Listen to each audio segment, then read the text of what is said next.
up in your office? Yeah. Well, first, it's a big cement wall that I've decided to build for acoustic reasons, and yes, I want to support more students through the University Student Union.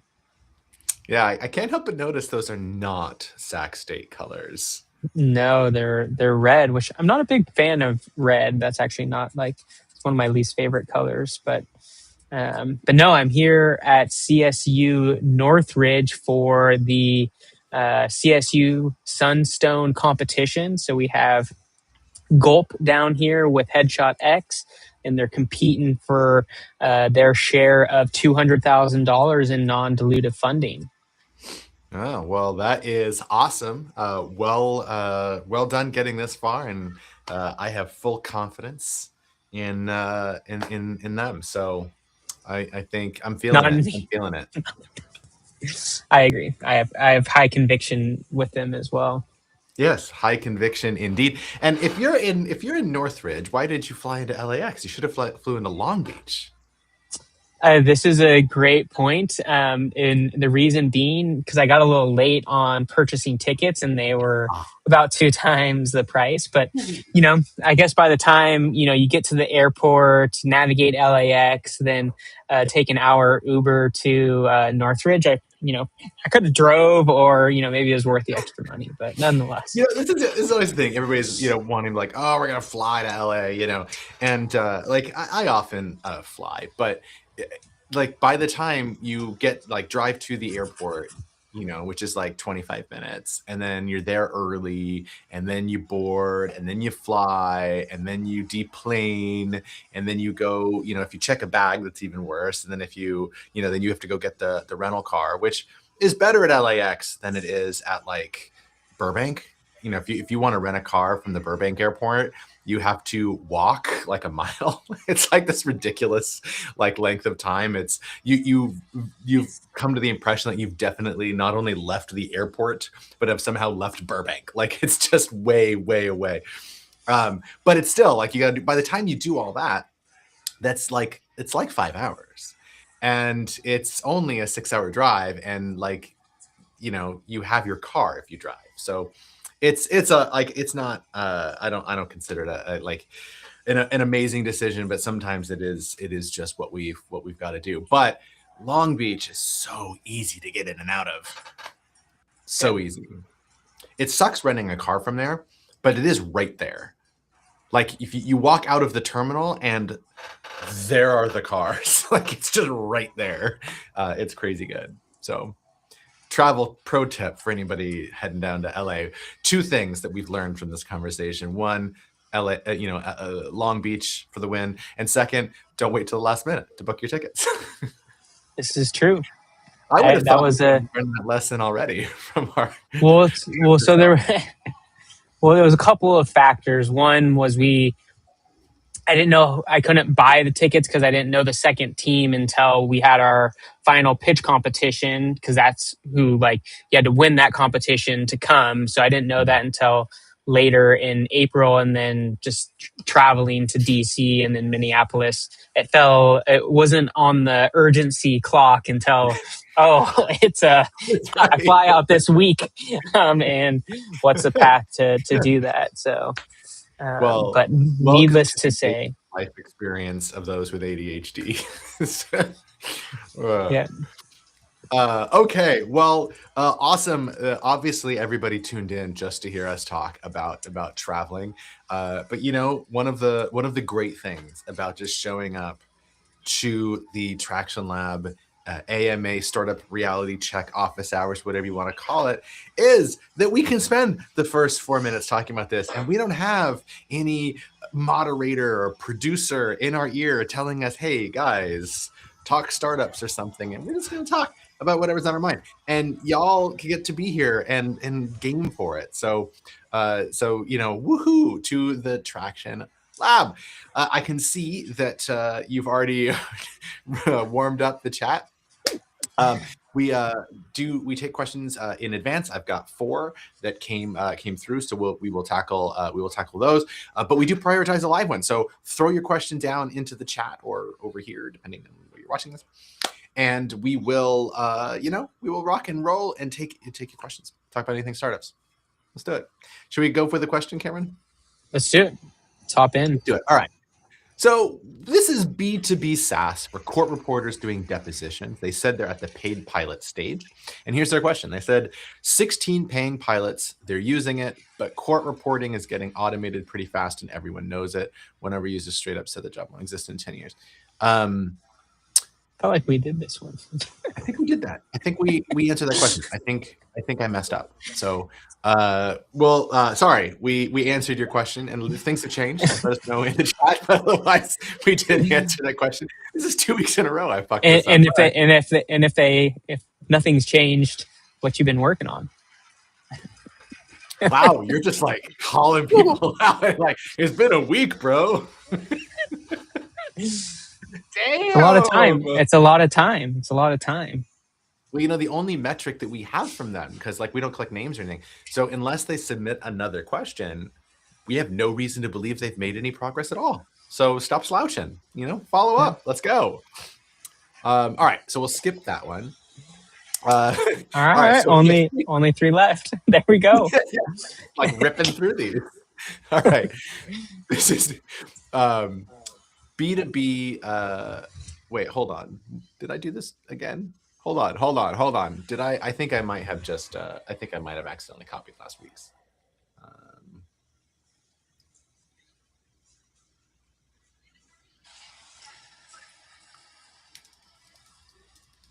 Let me grab these for a second, but I believe that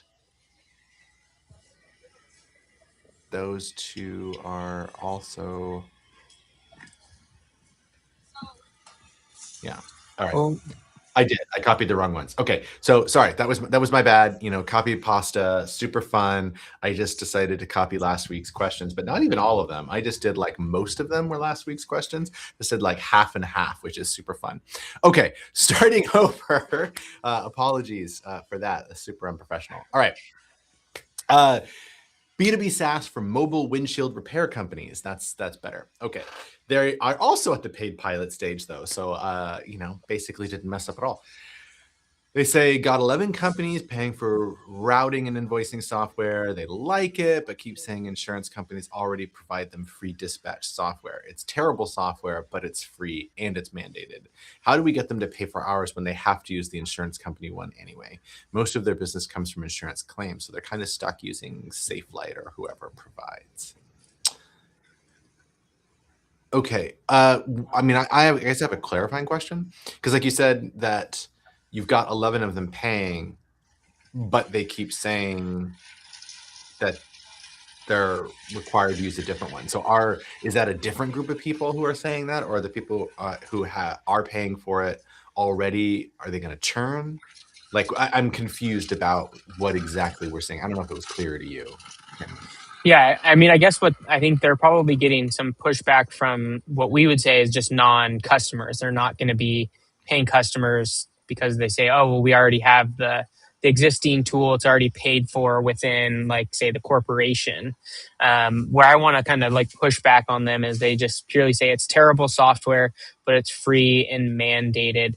And so like part of the and that all could be true, but like if there's not like a big enough problem and urgency around solving it, they're not going to deploy any resources to it, right? And so like what's the triggering event for them to like start thinking about this is like, oh, I really need this thing, and become a more motivated buyer in that process. So yes, like, most people are currently solving it in some fashion. In this case, it's mandated. But like, is there another reason they would go outside of that to like get more value? And so it's tying more to like, what is the outcome that they aim to buy? But the foundation of any of that outcome is like, what problem are you solving for them? Yeah, this is another version of like nobody buys because X, so we're saying like nobody switches to save time or money. They're switching because that time is unlocking something, or that money is unlocking something. And this is another one. People don't switch because the current solution is terrible. There's going to be something specific about it that they're not getting. or that it is costing them because they have to do a bunch of shit, that they don't want to have to do, but the software sucks and they have to like jump through all these hoops and it takes them an extra hour. And there's all that might go into it. But when you say like, well, it's terrible and it's free, then for me, it's like, I think that they're just telling you that they're not your customer. And so the question that you asked of how do I get them to pay for ours when they have to use the insurance company one anyway, I think the answer is that you don't. So is there a group of these customers, like maybe that 11? I don't know. That wasn't clear, but like, is there a group of them that are currently underserved? They don't have that a type of dispatching software, and so they are customers, but SafeLight isn't. Or is this, where we just kind of chasing something that isn't there? Yeah, and I would probably like try to dive into using kind of our strength of evidence matrix, see where are those paying customers actually coming from? Are they like cold leads, or are they just your friends that want to support your hobby project? Yeah. We haven't talked about the strength of evidence matrix here on office hours in a while. If at all, but it's a traction lab tool. It's a 2x2. You know how we love 2x2s, but it's a 2x2. And on the y-axis, we have how robust the data is, right? So how high up the ladder of evidence you've gone. So at the bottom is like maybe a customer conversation or something like that. All the way at the top is like retention and referral, and somewhere beneath that's revenue, and you might have LOIs and pilots beneath that. And it's just that, right? How robust is the signal that we're actually getting from customers? And then, as Cameron mentioned, on the x-axis, we have whether they are affiliated, meaning their friends, their inner network, their former colleagues, stuff like that, or they might be a referral. So those people referred us to somebody else, and then all the way after that is cold, right? So, and that what that actually does is tell us whether or not, like, to what degree actually the politeness of society is getting in the way of our signal. So if they're saying that they love it and they're willing to pay for it, we all intuitively know that means less coming from our friends, because friends have social pressure to say yes. And so the signal is much stronger when it comes from cold. So that's why we have that. And so what you're aiming for is the highest possible, most robust evidence that is also the most cold. And like, if your signals are up there, those are the ones that are really strong, and the ones that are other places are super weak. So that's the strength of evidence matrix. We should put an article up on our Substack on that. Maybe I'll get on that for next week. But yeah, cool. Cool. I believe we got a question in the chat. All right. From Othan Reyes, let's do this. One thing I've been trying to understand is how healthcare startups actually get adoption inside hospitals or clinics when existing systems and workflows are already deeply established. Is success usually about building completely new platforms? Is it more about integrating into existing healthcare ecosystems and solving one operational problem at a time? And for students or early stage founders, how do you realistically build enough trust, partnerships, and validation to get into healthcare organizations willing to pilot or test your software? All right, cool. This gave us something to really grab at. Thank you for the question. A couple of things come to mind, and I'm sure things come to mind for you, Cameron. The first thing that comes to mind for me is that the degree to which you make that choice between integration and replacement is really impacted by, or is proportional to, how integrated the existing tool is. So, for example, if you are doing something that the electronic health record system, the EHR system, like Epic or something like that, is already doing, then it's much, much harder for you to get any foothold, because that is a massive change for any healthcare system to actually implement, because the EHR is everywhere and touches everything. And so like, that is like the epitome of like impossible to get them to replace it. It's just the cost, the switching cost is just astronomical. And the lower the further away you are from a solution like that, the easier it is to overcome those switching costs. So that's like one thing that I'd keep in mind. And so the more that like you're trying to get at something that's already in the space of something else, the more that an integration makes sense. There's a flip side of that, though, that I'll say, and then I'll hand it over to you, Cameron, and you can pass it back to me if you don't catch everything else that I'm thinking in my head. But the other side of that is that you also want to make sure that you're not a feature, that you're actually a business. And so if it's just like something that just integrates with Epic and does this one thing, then that's a feature. And there's not a lot preventing Epic, for example, from just adding that feature and putting you out of business. So that's a couple of things that I would keep in mind just first, and then Cameron, what you got? Yeah, so I think the first thing that comes to mind for me is like the inertia you're going to have in engagement in this space. And so Josh had mentioned the like switching cost is a huge thing. Obviously that's going to be huge for like Epic or EHR, but like as you start to think about that process is like the person's pain point and like the severity and urgency tied to that need to be so great to like change the ability for them to kind of navigate that process. And so we have to find not just like oh, we want to create a solution and start selling it into healthcare, but it has to really kind of come from this core particular problem. And one of the challenges in that space is like who is actually the like person purchasing it, and like the value they're getting out of it. Like how does that drive outcomes for the decision maker at the end of the day? Because oftentimes the person who's going to get the most value from engaging the like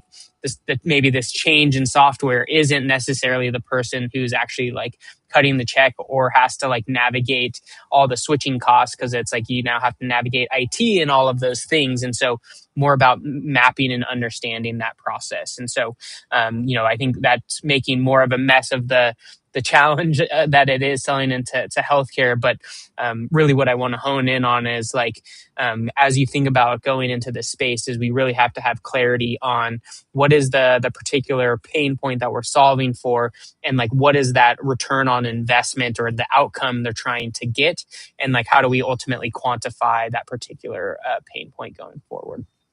And so I'll hit on maybe the last thing, around students or early stage founders. How do they realistically build enough trust, partnerships, those types of things? Well, I think, building a team around you, and that doesn't necessarily have to be like co-founders, but engaging advisors, and like not just like putting a name on a slide, but actually someone who's willing to commit time and effort to supporting you in this process. So we have kind of a 4 asks framework, which we actually use for more of like measuring interest and intent of your customers. But you can use some of that in a similar fashion of like, are they really willing to dive in and give you time to advise you? Are they willing to dig in and, give you some effort and actually maybe help you build something out, or, review your prototypes or things of that nature? And then I think the biggest one in this space is, are they willing to make some connections and give access to their network in that industry? And so that, Josh has this great kind of visual of like the triangle of trust. And if they're a trusted partner of those healthcare institutions and we can lean on that, that kind of brings in that triangle of trust for us. And so using those partners to engage in that process. But again, you have to ultimately get them committed to engage in being willing to actually move that forward. I actually want to also talk about that last point, but from an entirely different perspective, and that is to a little bit challenge the premise.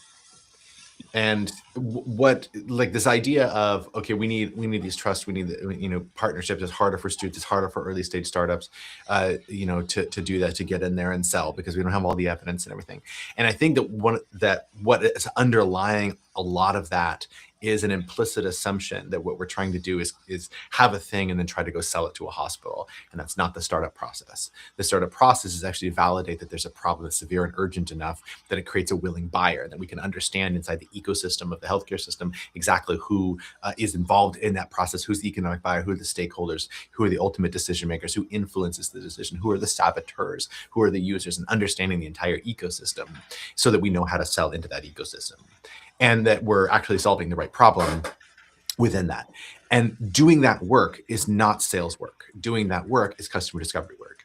And in some ways, it's actually easier for students to and unaffiliated, like early stage entrepreneurs, to actually get access to people because they want to help you. And so then you start with those conversations. And as those conversations mature, you are building trust by going through the standard process you would have to do anyway in order to validate this. And so then by the end of that process, when you actually do have something that's worth trying to sell, you have people in your corner already. They might be advisors, they just might be early customers, but you have this pool of people that you've already built these relationships with. And then that gets you the early stage logos, and those logos help you get others. And now you have credibility. You can move forward with the triangle of trust at an institutional level, not just an individual level, and so forth. So, like, if you go through the process, I'm not saying it's easy, because it's extraordinarily fucking hard. But if you go through the standard startup process, then I think it's a lot less daunting than what a lot of people, assume at the outset, because you have that time to build relationships. But if you're just assuming I'm going to go build this thing because I think hospitals will like it, and then I want to go figure out how to sell it to hospitals, honestly, you're probably dead on arrival as a student or as an early stage entrepreneur, because A, you're taking a shot in the dark, and B, you're coming in to try to sell something. They don't know you from Adam, and they're not going to really care to anyway. And people don't like to take those conversations. But a conversation of like, hey, I'm a student at Sac State, and I want to, I'm trying to understand, this space a little bit better. I really value your time, because you spend a half an hour just helping me understand the problem space. I know you're really respected in your field. They're going to say yes, and when they say yes, you get that conversation much easier than a sales rep is going to get that same conversation. So my perspective is, if you approach it correctly, I actually don't think it's as hard as you think it is. Love it. Cool. Rock and roll. Now, let's move on to our next questions in advance. Feel free to ask a follow-up question to that, or throw another question in the chat. We always prioritize the live ones, but there's like a minute delay that came in on LinkedIn, so like a minute delay. So we'll move on to the next question while we wait. This is for junk removal companies. It's B2B SaaS. They're at 91,000 in ARR, so well done. Scheduling and weight tracking for junk haulers. Churn is high because a lot of these are side hustles. Guy buys a truck, does junk removal for 6 months, realizes it sucks, quits, losing like 10% monthly to people just leaving the industry. Is this fixable? What is this? If you're asking, The can churn. we fix people leaving the industry, the answer is probably no. I think of all the problems with being a junk removal, a professional that causes you to burn out, the software you use is probably not what's causing the burnout. So I don't think you can solve this problem unless you're replacing the junk removal with drones and robots. They're going to make it so that they don't have to like go pick up junk and throw it in a truck and take it to a transfer station.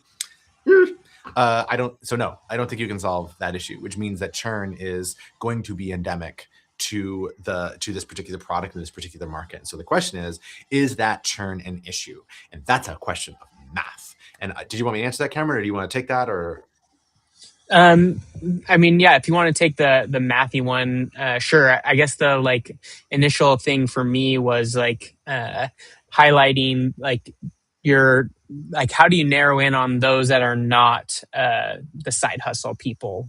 So it's like if you're saying based on your data that the 10% are coming from those that are approaching this as a side hustle, I don't know if that's purely a full industry thing or people do this in general.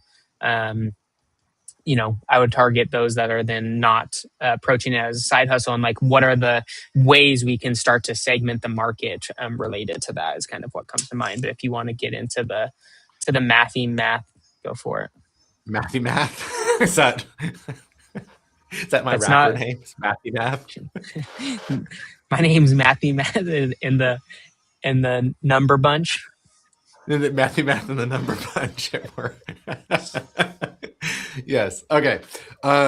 So the math, I'm not gonna actually get into the details of the math. Is just more of like a proxy for what we have to think through. Is that if we're going to have this natural churn, then that gives us a cap on the lifetime value, because they're only going to be with us a certain period of time on average. So we take that.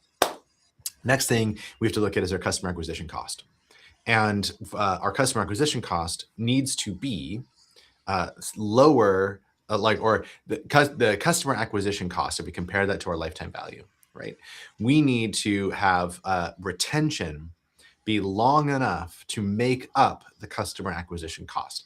So if they pay us $10 a month and it costs us $100, that's 10 months.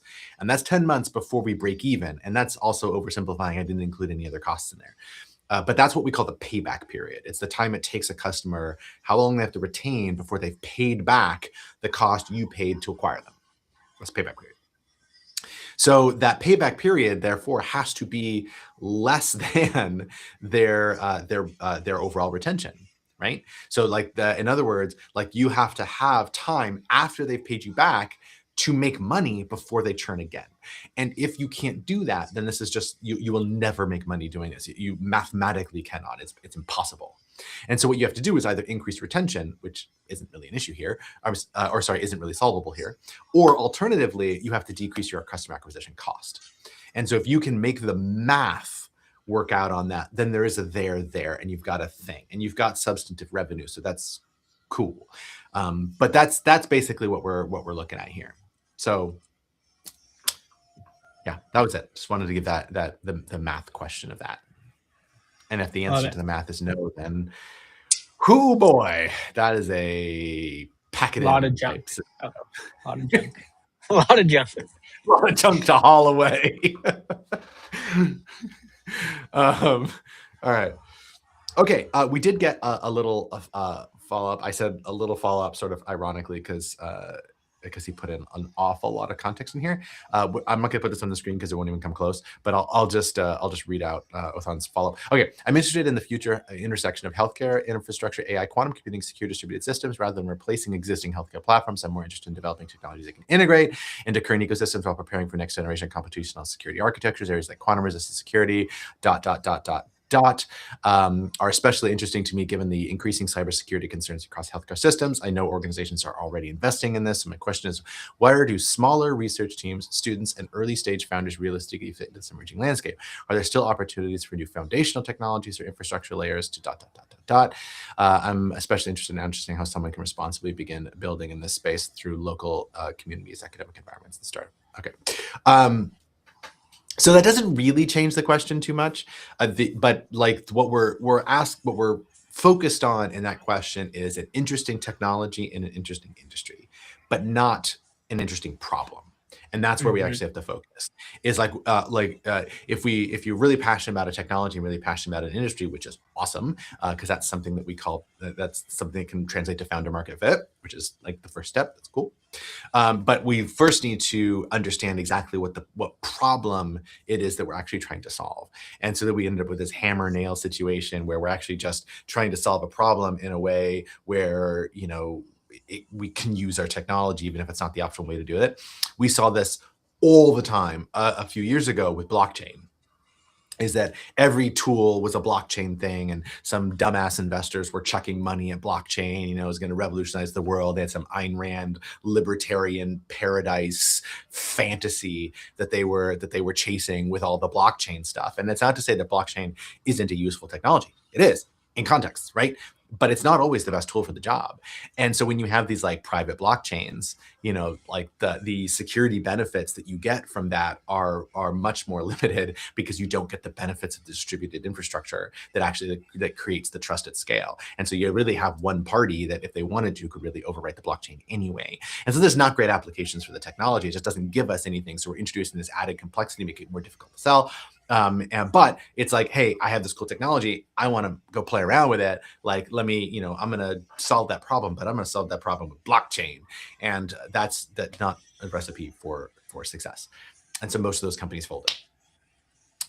So that's the cautionary side of this, right? Is that we want to make sure that we're finding problems for which this is the best possible solution to it, and that increase in value from whatever the current way of solving the problem to the new thing is sufficient to do two things. The one, overcome all the switching costs, but then also that it is sufficient to have a strong enough value proposition around something that is a severe and urgent problem.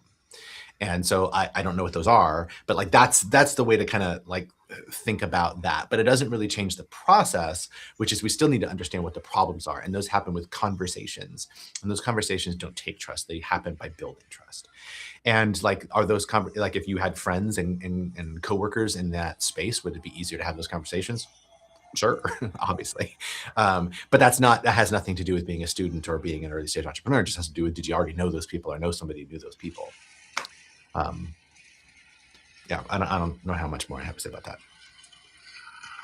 I think the only ad I would have is definitely love the focus on the problem. And like, so one of the big things that I'm hearing is a little bit of like potential innovators bias, right? You create something and now you're trying to like hop in to see what problem it solves versus like saying, okay, like I have an ability and passion for this industry and space, but let me put kind of the potential solution or my skills on hold to then say, let's understand the nuance of the problems and what form factor that is, the size of that particular problem around the urgency and severity, and what outcomes are they looking to ultimately achieve.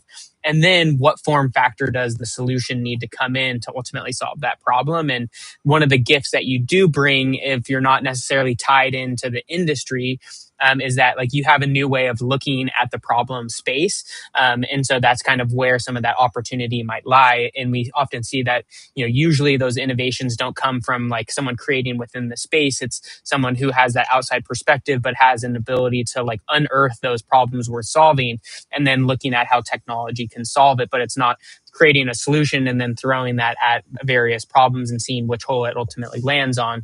It's kind of unearthing and then creating based on that spec that ultimately comes from it. Awesome. Well, thank you for the question, and Jay Tinder in the comments. Thank you for the high praise. Appreciate it. Great seeing you the other day, by the way, in person. And that is unfortunately all the time we have today. I know we're cutting a little short. It's a little weird, but as you can see, Cameron is traveling. That does change schedule a little bit, but we'll be back. We'll be back next week, and we'll be taking your questions. Submit in advance. You can go to jdm.bio, hit the calendar, jdm.bio. I just realized I just compressed all those together. Like when you try to teach kids the alphabet, and LMNOP are all just one letter. Because you just say LMN. That's the only part of the alphabet. We just got to compress it to it. So it's just jdm.bio.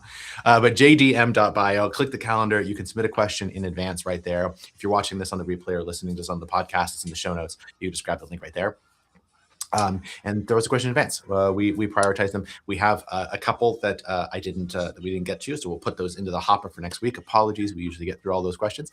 And then join us next week. Join us live. Have fun. Come hang with us. We appreciate you guys. Cameron, appreciate you hopping on even while you're traveling. Yeah. Awesome. Well, thank you. And thanks everyone for the submitted questions. And thank you for posting those live. So we appreciate you being in the space and always good fun, JDM. And we'll sign off with